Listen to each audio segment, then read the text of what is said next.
શું તમને ક્યારે એવો વિચાર આવ્યો છે કે ભગવાનના ઘરમાં પણ ભાઈ ભાઈ વચ્ચે કોઈ બાબતે હરીફાઈ થતી હશે? અથવા તો કોઈ દીકરો પોતાના જ માતા પિતાથી રિસાઈને કાયમ માટે ઘર છોડી દે તો સ્વયં દેવાદિદેવ મહાદેવ અને જગતજનની માતા પાર્વતી શું કરે? જય શ્રી કૃષ્ણ અને રાધે રાધે મિત્રો, તમારી પોતાની વીટી કથા ચેનલ પર આજે હું તમારા માટે એક એવી અદ્ભુત, રહસ્યમય અને હૃદયસ્પર્શી કથા લઈને આવ્યો છું, જે સાંભળીને તમારી આંખોમાં પણ પાણી આવી જશે અને તમે પહેલા જ 5 સેકન્ડમાં મહાદેવના અપાર પ્રેમમાં પડી જશો. આજે આપણે શ્રાવણ માસ મહાત્મ્યની એક બહુ જ દિવ્ય કથા તો સાંભળીશું જ, પણ તે પહેલાં હું તમને સંભળાવીશ 12 જ્યોતિર્લિંગમાંના બીજા સૌથી પવિત્ર જ્યોતિર્લિંગ એટલે કે શ્રી મલ્લિકાર્જુન મહાદેવની એકદમ રોમાંચક કથા. તો પૂરી શ્રદ્ધાથી બોલો શંકર ભગવાનની જય હો, પાર્વતી માતાની જય હો, શ્રી મલ્લિકાર્જુન મહાદેવની જય હો. આંધ્રપ્રદેશના શ્રીશૈલ નામના અત્યંત સુંદર પર્વત પર આવેલું શ્રી મલ્લિકાર્જુન મહાદેવનું આ પવિત્ર ધામ ચારે બાજુથી ગાઢ જંગલો, ઊંચા ઊંચા પર્વતો, પવિત્ર કૃષ્ણા નદી અને એક અનોખી દિવ્ય આધ્યાત્મિક ઉર્જાથી ઘેરાયેલું છે. આ સ્થાન સદીઓથી ભગવાન શિવ અને માતા પાર્વતીની અદ્ભુત કૃપાનું કેન્દ્ર માનવામાં આવે છે. તમને કદાચ જાણીને નવાઈ લાગશે, પણ મલ્લિકા એ બીજું કોઈ નહીં પણ ખુદ માતા પાર્વતીનું જ એક નામ છે અને અર્જુન એ ભગવાન શિવનું જ એક પ્રાચીન નામ છે. એટલા માટે જ આ દિવ્ય જ્યોતિર્લિંગને મલ્લિકાર્જુન કહેવામાં આવે છે. એવું કહેવાય છે કે આખી દુનિયામાં આ એકમાત્ર એવું ધામ છે જ્યાં તમને માતા અને પિતા બંનેનો અખૂટ પ્રેમ એકસાથે અનુભવવા મળે છે. તો ચાલો આપણે બધા આ દિવ્ય કથાની સફર શરૂ કરીએ. બહુ જ જૂના સમયની આ વાત છે, જ્યારે કૈલાશ પર્વત પર ભગવાન શિવ, માતા પાર્વતી અને તેમના બંને લાડકવાયા પુત્રો એટલે કે શ્રી ગણેશ અને ભગવાન કાર્તિકેય ખૂબ જ આનંદથી રહેતા હતા. કૈલાશ પર્વતનું વાતાવરણ હંમેશા એકદમ શાંત અને ભક્તિમય રહેતું હતું. નંદી મહારાજ કૈલાશના મુખ્ય દ્વાર પર સતત પહેરો ભરતા રહેતા અને શૃંગી ઋષિ ભગવાન શિવની સેવામાં લીન રહેતા હતા. કૈલાશ પર શિવગણોનો આખો સમૂહ આખો દિવસ હર હર મહાદેવનો પ્રચંડ જયઘોષ કરતો રહેતો હતો. માતા પાર્વતી પોતાના બંને દીકરાઓ પર એકસરખો જ પ્રેમ વરસાવતા હતા અને તેમનું બહુ ધ્યાન રાખતા હતા. જો કે આ બંને ભાઈઓનો સ્વભાવ એકબીજાથી સાવ અલગ હતો. શ્રી ગણેશ એકદમ શાંત, ધીરજવાળા, અદ્ભુત બુદ્ધિશાળી અને ખૂબ જ નમ્ર હતા. તેઓ પોતાના જીવનનું કોઈ પણ કામ ખૂબ વિચારીને અને સમજીને જ કરતા હતા. જ્યારે બીજી બાજુ ભગવાન કાર્તિકેય અત્યંત તેજસ્વી, મહાન પરાક્રમી, વીર અને યુદ્ધ કળામાં એટલા બધા પારંગત હતા કે ત્રણેય લોકમાં કોઈ તેમને હરાવી શકે તેમ નહોતું. દેવતાઓની વિશાળ સેનાના સેનાપતિ હોવાને કારણે તેમનામાં ગજબનો આત્મવિશ્વાસ હતો. બંને ભાઈઓ એકબીજાને બહુ જ પ્રેમ કરતા હતા, પણ ક્યારેક ક્યારેક ભાઈઓ વચ્ચે થતી નાની મોટી અને બાળસહજ તકરાર કૈલાશ પર પણ જોવા મળતી હતી. એક દિવસ એવું બન્યું કે કૈલાશ પર્વત પર ઘણા બધા દેવતાઓ અને મોટા મોટા ઋષિ મુનિઓ ભગવાન શિવના દર્શન કરવા માટે આવ્યા. વાતો વાતોમાં એ ચર્ચા નીકળી કે હવે આ બંને કુમારો મોટા થઈ ગયા છે અને તેમના લગ્નનો યોગ્ય સમય આવી ગયો છે. આ સાંભળીને એક માતા તરીકે પાર્વતીજી તો બહુ જ ખુશ થઈ ગયા. તેમણે શિવજી સામે જોયું અને મહાદેવ પણ હળવેથી મુસ્કુરાયા. એટલામાં જ બંને ભાઈઓ દોડતા દોડતા માતા પિતા પાસે પહોંચ્યા. ભગવાન કાર્તિકેય ઉત્સાહમાં આવીને તરત જ કહ્યું કે માતાજી, હું મોટો છું એટલે મારા લગ્ન પહેલા થવા જોઈએ. આ સાંભળીને શ્રી ગણેશ પણ હસીને બોલ્યા કે નાના માતાજી, મોટા હોવાનો નિર્ણય કંઈ માત્ર શારીરિક બળથી કે તાકાતથી નથી થતો, એટલે મારા લગ્ન પહેલા થવા જોઈએ. બંને ભાઈઓ જીદ કરવા લાગ્યા કે પહેલા મારા લગ્ન થશે, ના પહેલા મારા લગ્ન થશે. બંને ભાઈઓની આ બાળસહજ અને મીઠી વાતો સાંભળીને ત્યાં હાજર બધા જ દેવતાઓ અને ઋષિઓ હસવા લાગ્યા. પણ હવે સૌથી મોટો પ્રશ્ન એ ઊભો થયો કે ખરેખર પહેલા લગ્ન કરાવવા કોના? માતા પાર્વતીએ મૂંઝાઈને શિવજીને કહ્યું કે સ્વામી, જો આપણે ભૂલથી પણ કોઈ એકનો પક્ષ લઈશું તો બીજો દીકરો ચોક્કસ દુઃખી થઈ જશે. ભગવાન શિવે થોડીવાર સુધી આંખો બંધ કરીને ઊંડું ધ્યાન ધર્યું. પછી બંને પુત્રોને પોતાની પાસે બોલાવીને બહુ જ શાંતિથી અને પ્રેમથી કહ્યું કે હે પુત્રો, તમે બંને અમારા માટે એક સમાન છો. અમારા માટે કોઈ વધારે વહાલું કે કોઈ ઓછું વહાલું એવું કશું જ નથી, એટલે અમે કોઈ એકને પહેલા અને બીજાને પછી એ રીતે પસંદ ન કરી શકીએ. આપને એક સ્પર્ધા રાખીશું. તમારા બંનેમાંથી જે સૌથી પહેલા આખી પૃથ્વીની પૂરી પ્રદક્ષિણા કરીને કૈલાશ પર પાછો ફરશે, તેના લગ્ન જ સૌથી પહેલા થશે. આટલું સાંભળતા જ ભગવાન કાર્તિકેય તો ખુશીથી નાચવા લાગ્યા. તેઓ સારી રીતે જાણતા હતા કે તેમનું વાહન મોર બહુ જ ઝડપથી અને વાયુ વેગે ઉડી શકે છે, એટલે જીત તો 100% તેમની જ થવાની છે. બીજી તરફ શ્રી ગણેશ પોતાના નાના એવા વાહન ઉંદરડા સામે વિચારમાં પડીને જોવા લાગ્યા. તેમણે મનોમન વિચાર્યું કે મારા આ નાના ઉંદરડાની સ્પીડ પેલા વિશાળ મોરની સાથે કેવી રીતે પહોંચી શકશે, પણ છતાં તેમના ચહેરા પર ચિંતા કે ગભરામણની કોઈ જ રેખા નહોતી દેખાતી. સ્પર્ધા શરૂ થઈ ગઈ. ભગવાન કાર્તિકેય તો એક પણ સેકન્ડ બગાડ્યા વગર પોતાના દિવ્ય મયુર પર સવારી કરી માતા પિતાને પગે લાગ્યા અને જતા જતા મોટા અવાજે બોલ્યા કે હું તો હમણાં જ આખી પૃથ્વીની પ્રદક્ષિણા કરીને પાછો આવું છું. જોતા જોતામાં તો તેમનો મોર આકાશમાં ઊંચે ઉડી ગયો. બધા દેવતાઓએ ફૂલો વરસાવીને તેમને યાત્રા માટે શુભેચ્છાઓ આપી. કાર્તિકેય તો વીજળીની ઝડપે પર્વતો, નદીઓ, ગાઢ જંગલો અને મોટા મોટા સમુદ્રો પાર કરતા આગળને આગળ વધવા લાગ્યા. મિત્રો, તમારા મતે હવે શું થયું હશે? અહીંયા એક બહુ જ મોટો વળાંક આવે છે. પેલી બાજુ કૈલાશ પર શ્રી ગણેશ તો હજુ એકદમ શાંતિથી જમીન પર બેઠા જ હતા. દેવતાઓ પણ આ જોઈને હેરાન થઈ ગયા.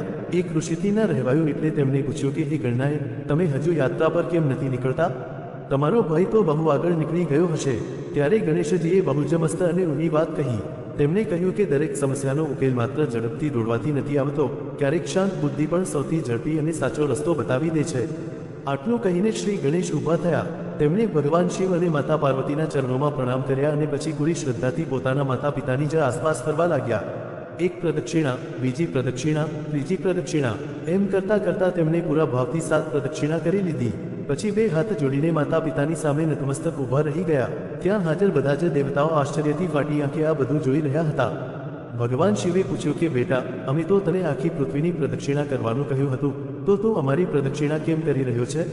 ત્યારે ગણેશજીએ જે જવાબ આપ્યો તે સાંભળીને તમે પણ દંગ રહી જશો અને તમને પણ વિશ્વાસ નહીં આવે કે બુદ્ધિ કેટલી મહાન હોય છે. ગણેશજીએ કહ્યું કે પિતાજી, આપણા જ્ઞાની શાસ્ત્રોમાં ચોખ્ખું લખ્યું છે કે માતા પિતાના ચરણોમાં જ બધા પવિત્ર તીર્થો, સમસ્ત લોકો અને આખા બ્રહ્માંડનો વાસ હોય છે. જે પણ વ્યક્તિ પૂરી શ્રદ્ધાથી પોતાના માતા પિતાની પ્રદક્ષિણા કરે છે તેને આખી પૃથ્વીની પ્રદક્ષિણા કર્યા જેટલું જ પુણ્ય અને ફળ મળે છે. એટલે મેં તમારા બંનેની આસપાસ ફરીને મારી આ સ્પર્ધા પૂરી કરી લીધી છે. ગણેશજીનો આ જ્ઞાન અને બુદ્ધિથી ભરેલો ઉત્તર સાંભળીને શિવ અને પાર્વતી બંને અત્યંત પ્રસન્ન થઈ ગયા. બ્રહ્માજી, વિષ્ણુજી અને ત્યાં હાજર બધા જ ઋષિ મુનિઓ ગણેશજીની આ અદ્ભુત બુદ્ધિના વખાણ કરવા લાગ્યા. ભગવાન શિવે કહ્યું કે હે ગણેશ, આજે તે આખા સંસારને સાબિત કરી દીધું છે કે બુદ્ધિ, શ્રદ્ધા અને શાસ્ત્રોનું સાચું જ્ઞાન એ શારીરિક બળ અને ઝડપ કરતાં ઘણું મોટું હોય છે. માતા પાર્વતીએ પણ વહાલથી ગણેશજીના માથા પર હાથ મૂકીને કહ્યું કે બેટા, અમને તારા પર ખૂબ જ ગર્વ છે. બસ શિવજીએ બધાની સામે જાહેરાત કરી દીધી કે આ સ્પર્ધાના સાચા વિજેતા શ્રી ગણેશ છે અને તેમના જ લગ્ન સૌથી પહેલા કરવામાં આવશે. આ સાંભળીને આખા કૈલાશ પર્વત પર આનંદ અને ઉત્સવનો માહોલ છવાઈ ગયો.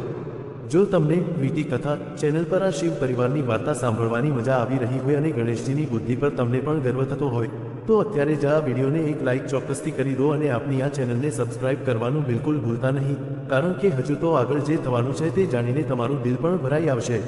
તો ચાલો કથામાં આગળ વધીએ. બીજી તરફ ભગવાન કાર્તિકેયને તો આ નિર્ણયની કોઈ જ ખબર નહોતી. તેઓ તો પોતાના મૂળ પર બેસીને પૃથ્વીની પરિક્રમા પૂરી કરવામાં જ મગ્ન હતા. રસ્તામાં તેમણે હિમાલયની બરફથી ઢંકાયેલી ઊંચી ચોટીઓ જોઈ, વિશાળ અને ઊંડા દરિયા પાર કર્યા, ગાઢ જંગલો, પવિત્ર નદીઓ, આશ્રમો અને અનેક મોટા નગરો ફર્યા. તેઓ જ્યાં પણ જતા ઋષિઓ અને દેવતાઓ તેમનું અત્યંત આદરપૂર્વક ભવ્ય સ્વાગત કરતા. બધા જ લોકો તેમની વીરતા અને તેજના વખાણ કરતા. કાર્તિકેયના મનમાં પૂરોને પાક્કો વિશ્વાસ હતો કે આ સ્પર્ધા તો પોતે જ જીતવાના છે. તેઓ મનોમન વિચારતા હતા અને ખુશ થતા હતા કે જેવો હું કૈલાશ પહોંચીશ, માતા પિતા મારું જોરદાર સ્વાગત કરશે અને તરત જ મારા લગ્નની તૈયારીઓ શરૂ થઈ જશે. દિવસોની લાંબી અને થકવી નાખનારી મુસાફરી પછી તેઓ જ્યારે કૈલાશ પર્વત પહોંચ્યા ત્યારે તેમણે જોયું કે આખું કૈલાશ કોઈ મોટા ઉત્સવની જેમ બહુ જ સુંદર રીતે સજાવેલું છે. ચારે બાજુ મંગળ ગીતો ગવાઈ રહ્યા હતા, દેવતાઓ બહુ જ ખુશ હતા અને આકાશમાંથી ફૂલો પણ વરસી રહ્યા હતા. કાર્તિકેયને તો એમ જ લાગ્યું કે વાહ, આ બધી ઉજવણી મારા પાછા ફરવાની ખુશીમાં જ થઈ રહી છે. પણ જેવા તેઓ મહેલની નજીક પહોંચ્યા તેમણે દેવતાઓને અંદરોઅંદર વાત કરતા સાંભળ્યા કે ભગવાન ગણેશના લગ્ન તો બહુ જ ભવ્ય અને શુભ રીતે પૂરા થઈ ગયા. આ સાંભળતા જ કાર્તિકેયના પગ ત્યાં જ જમીન પર થંભી ગયા અને તેમના ચહેરાની બધી જ ખુશી અને સ્મિત એક પળમાં ગાયબ થઈ ગયા. તેમણે તરત જ નંદી મહારાજને ઊભા રાખીને પૂછ્યું કે નંદી, આ બધી શેની વાતો થઈ રહી છે? અહીં કોના લગ્ન થઈ ગયા? નંદી મહારાજ થોડીવાર સુધી તો સાવ ચૂપ જ રહ્યા. પછી ધીમેથી અને ડરતા ડરતા બોલ્યા કે સ્વામી, ભગવાન શિવે પેલા સ્પર્ધાના નિયમ મુજબ શ્રી ગણેશને વિજેતા જાહેર કર્યા અને તેમના લગ્ન પણ ખૂબ ધામધૂમથી કરાવી દીધા. આ સાંભળીને તો જાણે કાર્તિકેયના હૃદય પર આકાશમાંથી મોટી વીજળી કે વજ્ર તૂટી પડ્યું હોય એવું તેમને લાગ્યું. થોડીવાર માટે તો તેમના મોઢામાંથી કોઈ શબ્દ જ ના નીકળ્યો. પછી ભીની આંખે બોલ્યા કે પણ હું તો પિતાજીની આજ્ઞા માનીને આખી પૃથ્વી ફરીને આવ્યો છું, તો પછી મારા પાછા ફરવાની કોઈએ રાહ પણ ના જોઈ? એટલામાં જ ભગવાન શિવ અને માતા પાર્વતી પણ ત્યાં આવી પહોંચ્યા. માતા પાર્વતીએ દીકરાને જોઈને ખુશીથી કહ્યું કે બેટા, તું આવી ગયો? આવ આવ, અમને તારા પર બહુ જ ગર્વ છે. પણ આજે કાર્તિકેયના ચહેરા પર પહેલા જેવી કોઈ ખુશી કે તેજ નહોતું. તેમણે અત્યંત પીડાદાયક અને દુઃખી અવાજમાં પૂછ્યું કે માતાજી, શું મારો આટલો બધો પરિશ્રમ સાવ નકામો ગયો? ત્યારે ભગવાન શિવે તેમને આખી ઘટના વિસ્તારથી સમજાવી કે કેવી રીતે ગણેશજીએ શાસ્ત્રોનો સહારો લઈને માતા પિતાની પ્રદક્ષિણા કરી અને શાસ્ત્રોના નિયમ મુજબ તેમને વિજેતા જાહેર કરવા જ પડે તેમ હતું. કાર્તિકેય આ બધું એકદમ શાંતિથી સાંભળી રહ્યા હતા. તેઓ પણ જાણતા હતા કે શાસ્ત્રોનો નિર્ણય ક્યારેય ખોટો ન હોઈ શકે. તેમને પોતાના નાના ભાઈ ગણેશથી કોઈ ઈર્ષા કે નફરત પણ નહોતી, પણ તેમના મનમાં એક બહુ જ ઊંડી ચોટ વાગી હતી અને મોટી પીડા હતી. તેમણે દુઃખી થઈને કહ્યું કે જો આજે નિર્ણય પહેલેથી કરવાનો હતો તો પછી મને આટલી લાંબી યાત્રા પર મોકલ્યો જ શા માટે? મેં માતા પિતાની યાચનાને સૌથી મોટી માની અને આખી પૃથ્વી ભ્રમણ કરી લીધી, પણ કોઈએ મારા પાછા આવવાની રાહ પણ ના જોઈ. તેમની આંખોમાંથી આંસુ વહેવા લાગ્યા અને આખો કૈલાશ પર્વત સાવ મૌન થઈ ગયો. શ્રી ગણેશ દોડીને પોતાના ભાઈ પાસે આવ્યા અને પ્રેમથી તેમનો હાથ પકડીને બોલ્યા કે મોટા ભાઈ, જો આ વાતથી તમને જરા પણ દુઃખ પહોંચ્યું હોય તો હું આ વિજય સ્વીકારવા જ તૈયાર નથી. તમે ચાહો તો મારા લગ્ન પણ રદ કરી દેવામાં આવે. પણ કાર્તિકેયે ના પાડી અને કહ્યું કે ના ગણેશ, આમાં તારો કોઈ જવાબ નથી. તે તો માત્ર શાસ્ત્રોનું જ પાલન કર્યું છે. મને દુઃખ માત્ર એટલું જ છે કે મારા મનની ભાવનાઓને અને મારી મહેનતને કોઈએ સમજી જ નહીં. આટલું કહીને ભગવાન કાર્તિકેય પોતાના મોર પર બેઠા અને ત્યાંથી જવા લાગ્યા. માતા પાર્વતીએ રડતા રડતા અને વ્યાકુળ થઈને પૂછ્યું કે બેટા, તું ક્યાં જાય છે? ત્યારે કાર્તિકેયે કહ્યું કે માતાજી, હવે મારું મન અહીં નથી લાગતું. હું થોડો સમય એકાંતમાં રહેવા માંગુ છું. શિવજી, પાર્વતીજી અને બધા જ દેવતાઓએ તેમને રોકવાની બહુ જ કોશિશ કરી, પણ કાર્તિકેયે સીધું જ કહી દીધું કે જ્યાં સુધી મારું મન શાંત નહીં થાય, હું કૈલાશ પાછો નહીં આવું. આટલું કહીને ભગવાન કાર્તિકેય સીધા દક્ષિણ દિશા તરફ ચાલી નીકળ્યા. મને પણ આ જાણીને વિશ્વાસ નહોતો આવતો કે એક ભગવાન પણ આ રીતે પોતાના ઘરથી રિસાઈને દૂર જઈ શકે છે અને માતા પિતાને પણ પુત્ર વિયોગ સહેવો પડે છે. તેઓ પર્વતો, નદીઓ અને જંગલો પાર કરતા કરતા એક અત્યંત સુંદર પર્વત પર પહોંચ્યા. ચારે બાજુ ગાઢ જંગલ હતું, પક્ષીઓનો મધુર કલરવ સંભળાતો હતો અને પાસે જ પવિત્ર કૃષ્ણા નદી ખળખળ વહી રહી હતી. આ જગ્યા તેમને તપસ્યા માટે એકદમ શાંત અને યોગ્ય લાગી. મિત્રો, આ જે પર્વત છે જેને આગળ જતા ક્રૌંચ પર્વત અથવા શ્રીશૈલ પર્વત તરીકે આખી દુનિયામાં ઓળખવામાં આવ્યો. ભગવાન કાર્તિકેયે એક ગુફા પાસે પોતાનું આસન લગાવ્યું અને ઊંડા ધ્યાનમાં ડૂબી ગયા. પેલી બાજુ કૈલાશ પર માતા પાર્વતી પોતાના દીકરાના વિયોગમાં તડપી રહ્યા હતા. તેમનું હૃદય વ્યાકુળ થઈ રહ્યું હતું. તેઓ વારંવાર શિવજીને કહેતા હતા કે સ્વામી, મારો દીકરો ત્યાં સાવ એકલો હશે, તેણે તો ક્યારેય આપણાથી અલગ રહેવાનું શીખ્યું જ નથી. ભગવાન શિવ ભલે બહારથી શાંત દેખાતા હતા, પણ અંદરથી તો એક પિતા તરીકે તેમનું હૃદય પણ પુત્ર વિયોગથી રડી રહ્યું હતું. તેમણે પોતાની દિવ્ય દ્રષ્ટિથી જોયું કે કાર્તિકેય શ્રીશૈલ પર્વત પર કઠોર તપ કરી રહ્યા છે અને અત્યારે કોઈને મળવા માંગતા નથી. પણ માતા પાર્વતીએ હઠ પકડી કે સ્વામી, ગમે તે થાય, આપણે આપણા દીકરાને પાછો લાવવો જ પડશે. ભગવાન શિવે પણ સંમતિ આપતા કહ્યું કે હા દેવી, હવે સમય આવી ગયો છે કે આપણે જાતે જ આપણા પુત્ર પાસે જવું પડશે. બંને કૈલાશથી નીકળવા તૈયાર થયા. શિવગણો અને દેવતાઓ પણ સાથે જવા માંગતા હતા, પણ શિવજીએ તેમને રોકતા કહ્યું કે અમે કોઈ મોટા યુદ્ધ પર નથી જઈ રહ્યા. અમે તો માત્ર એક માતા પિતા તરીકે અમારા દીકરાને મળવા જઈ રહ્યા છીએ. આ એક સ્નેહની યાત્રા છે અને અમે બંને પૂરતા છીએ. દેવતાઓએ હાથ જોડીને તેમને વિદાય આપી અને પ્રાર્થના કરી કે ભગવાન કાર્તિકેય જલ્દીથી માની જાય. ભગવાન શિવ અને માતા પાર્વતી હિમાલયની ખીણો છોડીને દક્ષિણ તરફ આગળ વધવા લાગ્યા. રસ્તામાં તેઓ જ્યાં પણ જતા, લોકો અને ઋષિ મુનિઓ તેમના દર્શન કરીને ધન્ય થઈ જતા અને આશીર્વાદ લેતા. પણ મહાદેવનું મન ક્યાંય લાગતું નહોતું. તેમની નજર બસ પોતાના દીકરા સુધી પહોંચવામાં જ હતી. માતા પાર્વતી તો આખા રસ્તે કાર્તિકેયના બાળપણની મીઠી વાતો યાદ કરતા રહ્યા. તેઓ કહેતા કે સ્વામી, તમને યાદ છે કાર્તિકેય નાનો હતો ત્યારે કેવી રીતે દર વખતે તમારા ત્રિશૂળને પકડવાની જીદ કરતો હતો? બંનેની આંખોમાં પોતાના પુત્રની સ્મૃતિઓ તરતી હતી. ઘણા દિવસોની મુસાફરી પછી તેઓ જ્યારે શ્રીશૈલ પર્વત પાસે પહોંચ્યા, ત્યારે ત્યાંનું વાતાવરણ બહુ જ મનોહર હતું. ઊંચા વૃક્ષો, સુગંધી ફૂલો અને કૃષ્ણા નદીના કારણે એક અદ્ભુત દિવ્ય શાંતિ છવાયેલી હતી. શિવજીએ જોયું કે કાર્તિકેય એક ગુફા પાસે આંખો બંધ કરીને ધ્યાનમાં લીન છે. તેમનું શરીર એકદમ સ્થિર હતું. માતા પાર્વતી ધીમે ધીમે પોતાના દીકરા પાસે ગયા અને અત્યંત પ્રેમથી અવાજ આપ્યો, પુત્ર કાર્તિકેય. માતાનો અવાજ સાંભળતા જ કાર્તિકેય આંખો ખોલી અને માતા પિતાને જોઈને તરત જ ઊભા થઈને તેમના ચરણોમાં પ્રણામ કર્યા. માતા પાર્વતીએ તેમને સીધા ગળે લગાવી લીધા અને રડતા રડતા બોલ્યા કે બેટા, તારા વિના કૈલાશ સાવ સૂનું થઈ ગયું છે. ચાલ હવે અમારી સાથે પાછો. કાર્તિકેય થોડીવાર મૌન રહ્યા અને પછી બોલ્યા કે માતાજી, હું તમારું અપમાન ક્યારેય નથી કરી શકતો, પણ અત્યારે મારું મન સંસારના કોઈ પણ સુખમાં નથી લાગતું. ભગવાન શિવ આગળ આવ્યા અને દીકરાના ખભા પર હાથ મૂકીને સમજાવતા કહ્યું કે પુત્ર, હું તારું દુઃખ બરાબર સમજું છું, પણ જીવનમાં ક્યારેક એવી ઘટનાઓ બને છે જેનો આપણે સ્વીકાર કરવો જ પડે છે. કાર્તિકેયે બહુ જ માર્મિક જવાબ આપ્યો કે પિતાજી, મને તમારા નિર્ણયથી કોઈ જ પીડા નથી થઈ. મને પીડા એ ક્ષણની છે કે તમે મારા આવવાની રાહ પણ ના જોઈ. જો તમે થોડો સમય પ્રતીક્ષા કરી હોત તો મારા મનમાં આ વેદના ક્યારેય ઊભી જ ન થાત. ભગવાન શિવ સમજી ગયા કે દીકરાના મનનો ઘા હજુ રૂઝાયો નથી. માતા પાર્વતીએ ફરી વિનંતી કરી કે બેટા, તારા વિના અમારું મન નથી લાગતું. તું નહીં ચાલે તો અમે કૈલાશમાં કેવી રીતે રહીશું? પણ કાર્તિકેયે કહ્યું કે મને હજુ થોડો સમય અહીં જ રહેવા દો. આ પર્વત હવે મારી તપોભૂમિ બની ચૂક્યો છે. શિવજી સમજી ગયા કે અત્યારે દીકરાને બળજબરીથી લઈ જવો યોગ્ય નથી. તેમણે માતા પાર્વતી સામે જોઈને બહુ જ સુંદર અને મોટી વાત કહી કે દેવી, જો આપણો પુત્ર કૈલાશ પાછો નથી આવવા માંગતો, તો પછી આપણે કૈલાશને જ તેની પાસે કેમ ના લઈ આવીએ? માતા પાર્વતી આશ્ચર્યથી શિવજી સામે જોવા લાગ્યા. મહાદેવે કહ્યું કે જ્યાં આપણો દીકરો હશે એ જગ્યા આપણા માટે કૈલાશ સમાન જ પવિત્ર હશે. આપણે આપણા પુત્રથી દૂર રહીને સુખી ન રહી શકીએ. આટલું કહીને મહાદેવે શ્રીશૈલ પર્વત તરફ જોયું. તેમની દિવ્ય દ્રષ્ટિ પડતા જ આખો પર્વત પ્રકાશથી ઝળહળી ઉઠ્યો. આકાશમાંથી દેવતાઓએ ફૂલો વરસાવવા લાગ્યા. ઋષિ મુનિઓ ત્યાં ભેગા થવા લાગ્યા. ભગવાન કાર્તિકેય સમજી ગયા કે તેમના માતા પિતા તેમના પ્રેમ ખાતર પોતાનું રહેઠાણ જ બદલી રહ્યા છે. તેમની આંખો ભરાઈ આવી અને બોલ્યા કે પિતાજી, માતાજી, હું તમારો આ અખૂટ પ્રેમ ક્યારેય નહીં ચૂકવી શકું. મહાદેવે હસીને કહ્યું કે સંતાનને પ્રેમ પામવા માટે કોઈ યોગ્યતાની જરૂર નથી હોતી. માતા પિતાનો પ્રેમ તો શરત વગરનો હોય છે. એ જ સમયે ત્યાં ભગવાન વિષ્ણુ અને બ્રહ્માજી પ્રગટ થયા. તેમણે શિવજીને પ્રણામ કરીને કહ્યું કે મહાદેવ, તમારો આ નિર્ણય આખા સંસાર માટે એક મોટો આદર્શ બનશે. આજે દરેક માતા પિતાએ શીખશે કે સંતાનના મનને સમજવું એ તેને શિક્ષણ આપવા જેટલું જ જરૂરી છે. સાચો પિતા એ જ છે જે સંતાનની વેદના સમજે. ત્યારથી ભગવાન શિવે પોતાનું ત્રિશૂળ જમીન પર સ્પર્શ કરાવ્યું. જેવો ત્રિશૂળનો આગળનો ભાગ જમીન પર અડ્યો, ત્યાંથી એક પ્રચંડ અને દિવ્ય જ્યોતિ પ્રગટ થઈ. એ પ્રકાશ એટલો બધો તેજસ્વી હતો કે થોડીવાર માટે તો આખો પર્વત સોનેરી રંગમાં રંગાઈ ગયો. ઋષિ મુનિઓ આશ્ચર્યથી આ દ્રશ્ય જોઈ રહ્યા હતા. થોડી જ વારમાં એ દિવ્ય પ્રકાશ એક અદ્ભુત અને તેજસ્વી શિવલિંગના રૂપમાં ત્યાં સ્થિર થઈ ગયો. આ કોઈ સાધારણ શિવલિંગ નહોતું, તેમાં સ્વયં ભગવાન શિવનું તેજ સમાયેલું હતું. ભગવાન શિવે જાહેરાત કરી કે આજથી હું આ જ્યોતિર્લિંગમાં કાયમ માટે નિવાસ કરીશ. જે પણ ભક્ત અહીં પૂરી શ્રદ્ધાથી આવશે તેની બધી જ મનોકામનાઓ પૂર્ણ થશે. જે માતા પિતા પોતાના બાળકના સુખ માટે પ્રાર્થના કરશે તેમને મારા આશીર્વાદ મળશે. આ સાંભળીને બધા દેવતાઓએ હર હર મહાદેવનો જયઘોષ કર્યો. માતા પાર્વતીએ શિવલિંગ પર પોતાના હાથે મલ્લિકા એટલે કે ચમેલીના ફૂલો અર્પણ કર્યા. ભગવાન શિવે હસીને કહ્યું કે દેવી, આજથી આ જ્યોતિર્લિંગમાં માત્ર હું જ નહીં પણ તમે પણ મારી સાથે હંમેશા રહેશો, કારણ કે તમારા વિના હું અપૂર્ણ છું. બ્રહ્માજીએ વિનંતી કરી કે પ્રભુ, આ જ્યોતિર્લિંગનું નામ પણ જણાવો જેથી આવનારી પેઢીઓ તેની પૂજા કરી શકે. ત્યારે શિવજીએ કહ્યું કે પાર્વતીનું એક નામ મલ્લિકા છે અને મારું એક પ્રાચીન નામ અર્જુન છે.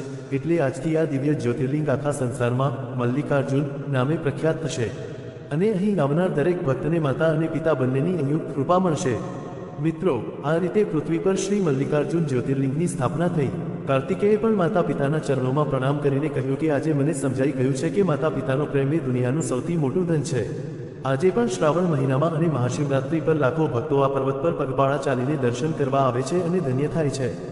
જો તમને તમારી મનપસંદ વીટી કથા ચેનલ પર આ મલ્લિકાર્જુન મહાદેવની ભાવુક કથા સાંભળવાની ખરેખર મજા આવી હોય તો વિડીયોને અત્યારે જ એક મોટી લાઈક આપી દો અને જો ચેનલ સબસ્ક્રાઇબ કરવાની બાકી હોય તો તરત જ કરી લેજો, કારણ કે હવે હું તમને સંભળાવવા જઈ રહ્યો છું શ્રાવણ માસ મહાત્મ્ય કથાનો આજનો ખાસ અને જ્ઞાનથી ભરેલો અધ્યાય. બોલો શંકર ભગવાનની જય હો. જ્યારે ભગવાન શિવે આ કથા સંભળાવી પૂરી કરી ત્યારે માતા પાર્વતીએ એક બહુ જ રસપ્રદ સવાલ પૂછ્યો. તેમણે પૂછ્યું કે હે દેવ, તમારા માથા પર આ જે ચંદ્ર બિરાજમાન છે તે કોનો પુત્ર છે અને તેની ઉત્પત્તિ ક્યારે અને કેવી રીતે થઈ? મહાદેવે સમજાવતા કહ્યું કે હે દેવી, જ્યારે દેવતાઓ અને દાનવોએ ભેગા મળીને ક્ષીરસાગરનું મોટું મંથન કર્યું હતું ત્યારે તેમાંથી 14 મહાન રત્નો નીકળ્યા હતા. એ જ રત્નોમાંથી એક હતા આ મહાતેજસ્વી ચંદ્રદેવ. તેમની ઉત્પત્તિ અમૃતમાંથી થઈ છે. એટલા માટે જ સમુદ્ર મંથન વખતે ઝેર પીધા પછી એ ઝેરની ગરમી શાંત કરવા માટે મેં ચંદ્રદેવને મારા માથા પર ઘરેણાની જેમ ધારણ કર્યા છે. એટલે જ આખી દુનિયા મને ચંદ્રભૂષણ પણ કહે છે. ભગવાન શિવે આગળ મહાન જ્ઞાન આપતા કહ્યું કે હે પાર્વતી, હું જ આ સૃષ્ટિનું પાલન અને સંહાર કરું છું. હું જ બ્રહ્મા છું અને હું જ વિષ્ણુ છું. બ્રહ્માજી અને વિષ્ણુજી બંને મારા સદાશિવ સ્વરૂપથી જરા પણ અલગ નથી. શિવ જ વિષ્ણુ છે અને વિષ્ણુ જ શિવ છે. જે લોકો અમારામાં ભેદભાવ જુએ છે તે અજ્ઞાની છે. આ ચંદ્રદેવનો જે શીતળ પ્રકાશ પૃથ્વી પર પડે છે તેનાથી જ આખી દુનિયાની બધી જ ઔષધિઓ અને વનસ્પતિઓ ઉત્પન્ન થાય છે અને જીવંત રહે છે. શિવજીએ અહીં 16 પ્રકારના ધાન્યની વાત કરી છે, જેમ કે ડાંગર, ઘઉં, જવ, તલ, મગ, મસૂર, ચણા, અડદ વગેરે. આ બધાના સ્વામી ચંદ્રદેવ જ છે. બ્રહ્માજીએ તેમને બીજ, ઔષધિ, બ્રાહ્મણો અને મંત્રોના રાજા બનાવ્યા છે. ત્યારે પાર્વતીજીએ પૂછ્યું કે પ્રભુ, આ ચંદ્રદેવે પ્રભાસ ક્ષેત્રમાં સોમનાથ જ્યોતિર્લિંગની સ્થાપના ક્યારે કરી હતી અને કઈ રીતે આરાધના કરી હતી? મહાદેવે કહ્યું કે ત્રેતા યુગમાં ચંદ્રદેવે હજારો વર્ષો સુધી મારી અત્યંત કઠોર તપસ્યા કરી હતી અને મારા સાક્ષાત દર્શન પામીને તેમણે પ્રભાસ ક્ષેત્રમાં બ્રહ્માજી દ્વારા પવિત્ર શિવલિંગની સ્થાપના કરાવી હતી, જેને આજે આપણે સોમનાથ દાદા તરીકે પૂજીએ છીએ. ચંદ્રદેવે શિવજીની સ્તુતિ કરતા કહ્યું હતું કે હે પ્રભુ, તમારા જેવો કોઈ બીજો દેવ નથી, રણભૂમિમાં તમારા જેવો કોઈ રક્ષક નથી. જે દેવતાઓ અને અસુરોના સર્જનહાર છે એવા અવિનાશી અને સનાતન શિવને મારા નમસ્કાર છે. ત્યારે શિવજીએ પ્રસન્ન થઈને વરદાન આપ્યું હતું કે આ ક્ષેત્રમાં તે તારી પ્રભા એટલે કે ચમક પાછી મેળવી છે, એટલે આ જગ્યા પ્રભાસ કહેવાશે અને તે અહીં મારી સ્થાપના કરી છે, એટલે મારું નામ સોમનાથ થશે. જે પણ ભક્ત અહીં આવીને મારા દર્શન કરશે તેના જીવનના તમામ રોગ, ગરીબી અને દુઃખ કાયમ માટે દૂર થઈ જશે. મિત્રો, શિવજીએ અહીં ફૂલો ચડાવવાના બહુ જ કડક નિયમો પણ કહ્યા છે. તેમણે ચોખ્ખું કહ્યું છે કે નાગકેસર, ચંપો, સફેદ કમળ અને ધંતુરાના ફૂલ શિવ પૂજા માટે સૌથી ઉત્તમ છે. પણ કેતકી, જુઈ અને શાલ જેવા ફૂલો શિવજીને ક્યારેય ન ચડાવવા જોઈએ. ધંતુરાના ફૂલ રાત્રે ચડાવવા જોઈએ અને બાકીના ફૂલ દિવસે. મલ્લિકા એટલે કે ચમેલી દિવસ રાત બંને સમયે ચડાવી શકાય. જે ફૂલમાં જેવડા પડી ગયા હોય, જે વાસી થઈ ગયા હોય કે જાતે નીચે પડી ગયા હોય તે ક્યારેય ભગવાનને ન ચડાવવા જોઈએ. ત્યારપછી પાર્વતીજીએ શિવજીને એક એવો સવાલ પૂછ્યો જે આપણા બધાના મનમાં ક્યારેક ને ક્યારેક તો આવતો જ હશે. તેમણે પૂછ્યું કે હે પ્રભુ, આ દૈત્યો અને રાક્ષસો તમારી જે કઠોર તપસ્યા કરીને તમારી પાસેથી મોટા મોટા વરદાનો મેળવી લે છે અને પછી ત્રણેય લોકમાં આખી દુનિયાને હેરાન કરે છે, તો પછી તમે આવા દુષ્ટોને વરદાન કેમ આપો છો અને ભગવાન વિષ્ણુ તેમને કેમ મારી નાખે છે? શિવજીએ બહુ જ સુંદર જવાબ આપ્યો કે હે પાર્વતી, દુનિયામાં 3 પ્રકારના પ્રાણીઓ હોય છે, સાત્વિક, રાજસિક અને તામસિક. આ દૈત્યો તામસિક હોય છે, પણ તેઓ બહુ જ કઠોર તપસ્યા કરીને મારું ભજન કરે છે. હું માત્ર તેમની ભક્તિ જોઈને તેમના વશમાં થઈને તેમને વરદાન આપું છું. પણ જ્યારે તેઓ પાપની હદ વટાવી દે છે ત્યારે ભગવાન વિષ્ણુ તેમનો સંહાર કરે છે. શિવજીએ બહુ મોટું રહસ્ય ખોલતા કહ્યું કે હું અને વિષ્ણુ સાવ એક જ છીએ. અમે કોઈ અલગ નથી. ભગવાન વિષ્ણુના ચરણોમાંથી નીકળેલી ગંગાને હું ભક્તિપૂર્વક મારા માથા પર ધારણ કરું છું અને ભગવાન વિષ્ણુ પણ મારી કઠોર આરાધના કરે છે. અમે બંને એકબીજાના આરાધ્ય છીએ. હિરણ્યકશ્યપને મારવા નૃસિંહ રૂપ લેનાર વિષ્ણુને મેં જ શાંત કર્યા હતા. એટલે જે રાક્ષસોને વિષ્ણુ ભગવાન મારે છે તેમનો ઉદ્ધાર થઈ જાય છે અને આવતા જન્મમાં તેઓ સારા બ્રાહ્મણ કુળમાં જન્મ લઈને મારી પૂજા કરે છે અને મોક્ષ પ્રાપ્ત કરે છે. નારદજીએ આ બધી જ કથા બ્રાહ્મણોને સંભળાવી હતી. જે પણ મનુષ્ય સોમવારથી લઈને 8 દિવસ સુધી સોમેશ્વર મહાદેવની પૂજા કરે છે તેને બધા જ વ્રતોનું પુણ્ય મળી જાય છે. તો મિત્રો, આ હતી શ્રી મલ્લિકાર્જુન મહાદેવની અને શ્રાવણ માસ મહાત્મ્યની અત્યંત દિવ્ય, રોમાંચક અને પવિત્ર કથા. મને પૂરો અને પાક્કો વિશ્વાસ છે કે વીટી કથા ચેનલની આજની આ ધાર્મિક સફર તમને બહુ જ પસંદ આવી હશે. ભગવાન શિવ અને માતા પાર્વતીનો તેમના પુત્ર કાર્તિકેય પ્રત્યેનો આ અદ્ભુત અને શરત વગરનો પ્રેમ જોઈને ભલાકોનું હૃદય ના પીગળી જાય. જો આ કથાએ તમારા દિલને સ્પર્શ કર્યો હોય અને તમને કંઈક નવું જાણવા મળ્યું હોય તો અત્યારે જ આ વિડીયોને એક મોટી લાઈક કરી દો. તમારા બધા જ મિત્રો, સગા સંબંધીઓ અને પરિવારજનો સાથે આ કથાને અચૂક શેર કરો જેથી તેઓ પણ આ પુણ્યના ભાગીદાર બની શકે. અને હા, આવી જ અદ્ભુત, રસપ્રદ અને રોમાંચક ધાર્મિક કથાઓ સાંભળવા માટે આપની પોતાની મનપસંદ વીટી કથા ચેનલને સબસ્ક્રાઇબ કરવાનું બિલકુલ ભૂલતા નહીં. કોમેન્ટ બોક્સમાં પૂરી શ્રદ્ધાથી અને સાચા દિલથી હર હર મહાદેવ ચોક્કસ લખજો. સોમનાથ દાદા અને મલ્લિકાર્જુન મહાદેવ તમારી બધી જ મનોકામનાઓ પૂર્ણ કરશે. તો ફરી મળીશું એક નવી અને અદ્ભુત ધાર્મિક કથા સાથે. ત્યાં સુધી મારા તમામ શ્રોતા મિત્રોને ભાવથી જય શ્રી કૃષ્ણ, રાધે રાધે અને હર હર મહાદેવ.